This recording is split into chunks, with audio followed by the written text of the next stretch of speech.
Hello student, स्वागत है आपका इस क्लास में जिसमें आप पढ़ने वाले हैं क्लास 5 की संस्कृत की वर्कबुक अर्थात संस्कृत सुबोध की कार्य पुस्तिका, जिसका चैप्टर पढ़ने वाले हैं एकादश पाठ 11वां और एक चैप्टर इसमें और पढ़ेंगे 12वां। एक साथ 2 चैप्टर कम से कम पढ़ेंगे क्योंकि बहुत ही छोटे छोटे चैप्टर हैं, तो कम से कम 2 चैप्टर आपको हम इस वीडियो में पढ़ाएंगे, समझ में आएंगे आपके। और जो 11वां चैप्टर इसका है चटका। चटका का मतलब होता है चिड़िया कहिएगा या गौरैया चिड़िया कहिएगा, आप चिड़िया कह सकते। तो फर्स्ट क्वेश्चन इसमें ये कि पाठानुसारम वाक्यान रचयत। पाठ के अनुसार यानी जो आपने पाठ पढ़ा है उसी की मदद से आप इन शब्दों के जो शब्द प्रांगणस्य है, गभाजस गवाक्षस्य है, एकदा है, लघुपात्रे है, जलम है, काकः है, जालम दृष्ट्वा समीपम प्रसन्ना, इनका प्रयोग करते हुए आपको वाक्य खाली जगह में बनाने हैं। जैसे एक इन्होंने करके दिखाया है, यदा मीन्स जैसे, एक अस्मिन मीन्स होता है एक दिन, एक अस्मिन दिवसे सौम्या स्वगृह प्रांगणे उपविशत। एक दिन सौम्या स्वगृह प्रांगणे मतलब अपने घर के आंगन में बैठी थी। तो ये एक अस्मिन जो था इसका देखो यहाँ पर वाक्य प्रयोग हो गया। जो वाक्य हमने लिखा है उसमें ये शब्द आ जाना चाहिए, तो इसी को कहते हैं वाक्य प्रयोग करना। तो देखिएगा यहाँ पर ये वाक्य आपको दिए गए हैं, इनका एक एक करके हम वाक्य प्रयोग करेंगे। तो अगला है इसमें प्रांगणस्य यानी प्रांगण के षष्ठी विभक्ति एक वचन। प्रांगणस्य का मतलब हो जाएगा प्रांगण के, प्रांगण का या प्रांगण की, आंगन की, आंगन के, इस प्रकार से कह सकते हैं। तदानीमेव एका चटका प्रांगणस्य अंतः आगच्छत। तभी एका मतलब एक, स्त्रीलिंग के लिए आता एका, एक चटका एक चिड़िया, प्रांगणस्य प्रांगण के, अंत प्रांगण के अंत मतलब होता अंदर, प्रांगण के अंदर आती है। दूसरा गवाक्षस्य, गवाक्ष से होता है खिड़की, और गवाक्षस्य का मतलब हो जाएगा खिड़की के। षष्ठी विभक्ति एक वचन के रूप में ये प्रयोग हुआ और इसका कारक है संबंध कारक। तो सा चटका गवाचस से ऊपर उपविशत, देखो लिखा हुआ सा माने वह, स्त्री के लिए सा आता और पुरुष के लिए सहा आता। सा चटका वह चिड़िया गवाचस्य यानी खिड़की के ऊपर उपविशत बैठ जाती है, खिड़की के ऊपर चिड़िया आकर के बैठ जाती है। एकदा मतलब होता एक बार, ये अव्यय है, हमेशा इसी तरीके से प्रयोग होगा। एकदा सा चटका सुक्षान तृणान आनेत, फिर एक बार क्या हुआ, एकदा सा चटका मतलब वह चिड़िया सुक्षान, सुक्षान माने सूखे हुए, तृणान माने आपकी घास तिनका के घास तिनका कहिएगा, आनेत लाने लाती है, यानी अपना घोंसला बनाने के लिए सूखे पत्ते वगैरह इकट्ठे कर करके लाने लगती है। लघुपात्रे का मतलब होता, पात्र होता बर्तन, छोटा बर्तन, लघुपात्रे मतलब छोटे बर्तन में। अब लघुपात्रे ये लिखा हुआ थी, इसकी विभक्ति क्या, इसकी विभक्ति है सप्तमी विभक्ति एक वचन, मैं पर ऊपर के लिए सप्तमी विभक्ति लगती है, और कारक इसका होता है अधिकरण कारक। इतना ही सीखना होता है संस्कृत में। आप विभक्ति और कारक अगर समझ जाते हैं तो समझो आपने बहुत कुछ संस्कृत में सीख लिया। फिर लिंग वचन के अनुसार क्रिया लगने लगती है, वो भी समझ में आ जाती है। तो लघुपात्रे शा लघुपात्रे जलम स्थापत्य, उसने फिर क्या किया, जब उसके घर में चिड़िया आई, चिड़िया ने घोंसला बनाना शुरू कर दिया, तो उसने क्या किया, अब ये पानी पीने के लिए कहाँ जाएगी, तो एक छोटे से बर्तन में उसने घोंसले के पास ही पानी रख दिया। सा लघुपात्रे जलम स्थापत्य, उसने छोटे एक बर्तन में पानी रख दिया। जलम चटका जलम पिबत, वह चिड़िया जल पीती है। काक मीस होता कौवा, एकदा एकः काकः अन्नान खादितम तत्र आगच्छत, खादितम मतलब खाने के लिए। फिर क्या हुआ, एक बार किसी कौवे ने देख लिया, तो चिड़िया के अंडे रखे, अधिकतर कौवे चिड़ियों के अंडों को खा लेते हैं। बच्चे अगर उसमें मिल जाए, खाली समय में अगर चिड़िया ना हो तो उसके बच्चों को भी खा जाते, कौवे बहुत कुदर होते हैं। तो क्या हुआ, एकदा एकः काका, एक बार एक कौवा, अंडान यानी अंडों को, अंडान खादितम तत्र आगच्छत, वहां अन्नों को खाने के लिए आया। जालम, जालम हम लोग जानते हैं नेट, जाल जिसमें किसी को फंसाया जा सके, जैसे अपन लोग मच्छरदानी लगाते हैं मच्छरों से बचने के लिए, तो ऐसी वो एक जाल ले आई। सहा शीघ्रम जालम आने, तो वह सा कौन, सौम्या, सौम्या गई बाजार से झट से एक जाल ले आई। किसकी सुरक्षा के लिए, कौवे को फंसाने के लिए नहीं, बल्कि उसके घोंसले में जो अंडे रखे हैं उनकी सुरक्षा के लिए। सहा शीघ्रम जालम आनयत दृष्टवा एतद दृष्टवा चटका प्रसन्ना भवत। ये देख करके चिड़िया बहुत प्रसन्न हुई। देखो एतद यह देख, दृष्टवा में से देखकर, चटका चिड़िया प्रसन्ना भवत, चिड़िया बहुत प्रसन्न होती है। समीपम मीस होता है किसी के पास, जैसे चटका सौम्याया समीपम आगत्य च्यों च्यों बदत। चिड़िया जब सौम्या के पास आती है तो ची ची ची करती है। प्रसन्ना सौम्या प्रसन्ना भवत, सौम्या बहुत खुश होती है। तो इस प्रकार से उस चैप्टर के आधार पर ही हम इन शब्दों के वाक्य प्रयोग कर सकते हैं। अगला क्वेश्चन इसमें दूसरा है। दूसरा क्वेश्चन ये है कि पाठानुसारम प्रश्न निर्माणम कुरुत। कुरुत का मतलब होता है करिए, आपसे कहा जा रहा है, ठीक है। तो सौम्या स्वगृह प्रांगणे उपविशति, सौम्या अपने घर के आंगन में बैठी होती है। तो यहाँ कहिएगा सौम्या कहाँ बैठी होती, प्रश्न आपको बना रहा है। तो सौम्या कुत्र उपविशति, सौम्या कहाँ बैठी होती। इसी प्रकार से हमें अगला करने के लिए दिया गया, क्या लिखा है, चटका प्रांगणस्य अंतः आगच्छत, चिड़िया प्रांगण के अंदर आती है।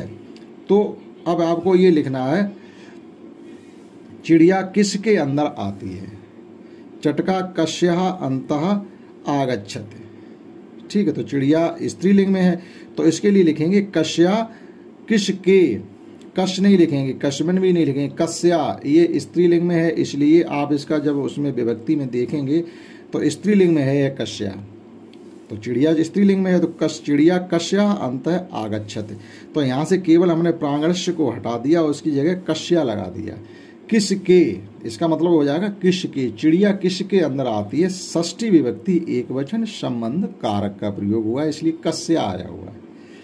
अगला, सा चटका गवाक्षस्य ऊपर उपविशत, वह चिड़िया खिड़की के ऊपर बैठ जाती है।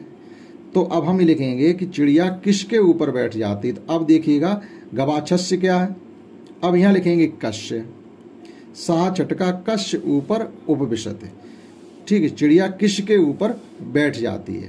तो यहाँ भी है हमारा षष्ठी विभक्ति एक वचन, लेकिन खिड़की है यहाँ पर। तो अब यहाँ लिखेंगे हम आपके नपुंसकलिंग में ही जाएगा तो कस्य लिखेंगे। चटका शुष्कान तृणान आनयत, चटका किम आने, चिड़िया क्या लाती है। तो का लड़के के लिए आता, का लड़की के लिए आता, और किम जो न्यूट्रल जेंडर होते नपुंसकलिंग के लिए उनके लिए आता, तो हम किम लिखेंगे। सौम्या लघुपात्रे जलम स्थापत्य, ठीक है। अगला है लास्ट, सौम्या लघुपात्रे जलम स्थापत्य। तो सौम्या लघुपात्र में क्या रखती है, सौम्या लघुपात्रे किम स्थापत्य। तो हमने यहाँ पर किम लगाते हुए जलम को हटा दिया, किम लिख दिया, तो ये प्रश्न बन गया। तो इस प्रकार से क्वेश्चन दूसरा ये हो गया, आप नोट कर सकते हैं। क्वेश्चन तीसरा देखते हैं इसका। और तीसरा क्वेश्चन ये है कि आपको शब्द दिए गए उनकी विभक्ति और वचन बताने हैं। जैसे दिवसे, दिवसे यानी दिन में, सप्तमी विभक्ति एक वचन। प्रांगणे, ये भी सप्तमी विभक्ति एक वचन, प्रांगण में, आंगन में। गवाक्षस्य षष्ठी विभक्ति एक वचन है यानी खिड़की के। चटका प्रथमा विभक्ति एक वचन और काक भी प्रथमा विभक्ति एक वचन। नीडस्य षष्ठी विभक्ति एक वचन है। तृणान द्वितीय विभक्ति बहुवचन और अंडान भी द्वितीय विभक्ति बहुवचन है, ठीक, अंडान। तो इस प्रकार से आप इनकी विभक्तियां और वचन लिख सकते हो। लास्ट चौथा क्वेश्चन इसमें आपसे कराने के लिए कहा गया, यहाँ क्या कहा गया, चटकाया चित्र निर्माण कुरुत। आप यहाँ पर एक चिड़िया का चित्र बनाइएगा। तो एक बहुत सुंदर सी आप यहाँ चिड़िया, आपको अगर आर्ट आता हो तो पेंसिल से आप एक चिड़िया बनाएंगे यहाँ पर और उसमें भरेंगे फिर कलर, ठीक। इस प्रकार से एक सुंदर सी चिड़िया आपको बनानी आती होगी, ठीक। ऐसे चिड़िया बना लेंगे और उसमें आप अपने हिसाब से सुंदर सुंदर कलरों को भरिए, ठीक। ये तो हमने एक डॉट डायग्राम बना दिया, लेकिन आप सुंदर सी थोड़ी और बड़ी चिड़िया बनाएंगे और उसमें कलर भरेंगे, ठीक। ये आपका होमवर्क है। तो ये था चैप्टर 11 जो हमने कम्प्लीटली अपनी तरफ से समझाने की कोशिश की। आशा करता हूँ आपने समझी। अब एक चैप्टर और देखते हैं 12, और 12 यानी द्वादश पाठा 12वां चैप्टर है सिद्धार्थ, ठीक है। गौतम बुद्ध से संबंधित ये चैप्टर है, ठीक। तो इसमें भी देखिएगा हमको क्या करना है, पाठानुसारम वाक्यान रचयत। जैसे अभी पीछे वाले पाठ में हमने वाक्यों का निर्माण किया था शब्दों की सहायता से, यहाँ भी आपको सेम क्वेश्चन उसी तरीके से करना है। तो अस्माकम कलो, अस्माकम देशे, दशे लिख दिया, देशे बहव महापुरुषा अभवन, हमारे देश में बहुत से महापुरुष हुए हैं, तो इस प्रकार से पढ़ते जाइएगा और इनके वाक्य प्रयोग करते जाइएगा। अगला हमारे पास है गौतम बुद्ध। गौतम बुद्ध के ऊपर आपको वाक्य बनाना, तो तेषु महापुरुषेषु गौतम बुद्ध प्रमुख अस्त। तेषु माने यहाँ पर ये तेषु का मतलब है बहुवचन प्रयोग हुआ, सप्तमी विभक्ति बहुवचन। उनमें, किनमें? सभी महापुरुषों में, महापुरुषेषु यानी सभी महापुरुषों में। ये भी महापुरुषेषु सप्तमी विभक्ति बहुवचन के रूप में प्रयोग हुआ। गौतम बुद्ध भी एक प्रमुख थे, यानी जितने भी महापुरुष हमारे देश में हुए हैं उनमें गौतम बुद्ध भी अपना एक स्थान रखते हैं। कपिल वस्तु नगरस, इसका मतलब है कपिल वस्तु नगर के षष्ठी विभक्ति एक वचन, काकी के संबंध कारक। सुन के ध्यान रखने की कोशिश करें। अस जन्म प्राग कपिल वस्तु नगरस लुम्नी नामक स्थाने अवत। लुम्नी नामक स्थान पर हुआ था। मैं पर ऊपर के लिए सप्तमी विभक्ति आती है, तो स्थाने लिखा हुआ तो स्थान पर हुआ था। कपिल वस्तु नगर के लुम्नी नामक स्थान पर उनका जन्म हुआ था। बाल्यकाले को प्रयोग करना है, तो बाल्यकाले अस्य नाम सिद्धार्थ अस्ति। देखो बचपन में इनका नाम सिद्धार्थ था। बाल्यकाले बचपन में कहेंगे, तो मैं कहेंगे तो सप्तमी विभक्ति एक वचन आएगा, और बहुवचन होता सु लग जाता, जैसे तेषु महापुरुषेषु, इस प्रकार से। क्रीड़ायाम मतलब होता खेलना। तस्य मनः क्रीड़ायाम आखेटे च न अरमत। अब उनका मन खेलने में या शिकार करने में नहीं लगता था। भाई राजा महाराजाओं के यहाँ क्या होता, आप खेलिएगा और शिकार करिएगा, ये इनके शौक हुआ करते थे। तो ये भी एक राजा के यहाँ तो इनका जन्म हुआ था, तो उन चीज़ों में इनका मन लगता नहीं था। तस्मीस उनका मन मीन्स मन, क्रीड़ायाम माने खेल में, आखेट मतलब शिकार में, च न अरमत नहीं लगता था। एकदा मतलब एक बार, एकदा सिद्धार्थ भ्रमणाय, भ्रमणाय मतलब भ्रमण करने के लिए, मतलब आपकी चतुर्थी विभक्ति एक वचन। नगरात नगर के बाहर, नगरात बह आगच्छत नगर के बाहर आए, और यहाँ हो जाएगी आपकी अपादान कारक इसमें, यानी पंचमी विभक्ति एक वचन। नगर से बाहर आते, नगर भ्रमण करने के लिए, देखते हैं बाहर जाकर के क्या हो रहा है। दृष्टवा माने होता देखना। ऐतान दृष्टवा तस्य मनस वैराग्यम अजायत। उन्होंने कुछ ऐसा देख लिया जिसे देख करके उनके मन में वैराग्य आ गया। कठिनाम सह कठिनम तप अक्रोत, उन्होंने बहुत कठिन तप किया। प्रभावात तपसा प्रभावात सह बुद्ध अवत, तपस के प्रभाव से, तपस्या के प्रभाव से वह बुद्ध कहलाए। यानी बुद्ध तो नाम बाद में पढ़ा है, पहले वो गौतम मतलब सिद्धार्थ थे, फिर गौतम, पहले शुरुआत में इनको सिद्धार्थ कहते थे, ठीक है, फिर गौतम कहने लगे, बाद में बुद्ध नाम इनका पड़ गया, ठीक। तो इस प्रकार से ये हम उनके पाठ को पढ़ करके इन वाक्यों को बना सकते हैं। एक क्वेश्चन इनसे संबंधित और है, वो देखिएगा। यहाँ पर केवल आपको ये बताना है कि ये जो वाक्य 5 दिए गए ये ट्रू हैं या फॉल्स। जैसे अस्माकम देशे बहव महापुरुषावन, हमारे देश में बहुत से महापुरुष हुए, बिल्कुल हुए हैं।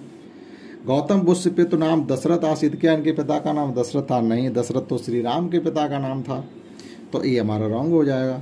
बाल्यकाले गौतम बुद्ध नाम बुद्धस्य नाम सिद्धार्थ आदि, बाल्यकाल में गौतम बुद्ध का नाम सिद्धार्थ था, तो यहाँ पर बाल्यकाले सप्तमी विभक्ति एक वचन और गौतम बुद्धस्य षष्ठी विभक्ति एक वचन, नाम सिद्धार्थ था, ये बात सही है। गौतम बुद्धस्य मन क्रीड़ायाम आखेट च अरमत, उनका मन खेलने और शिकार में लगता था? नहीं लगता था, इन्होंने ना गायब कर दिया।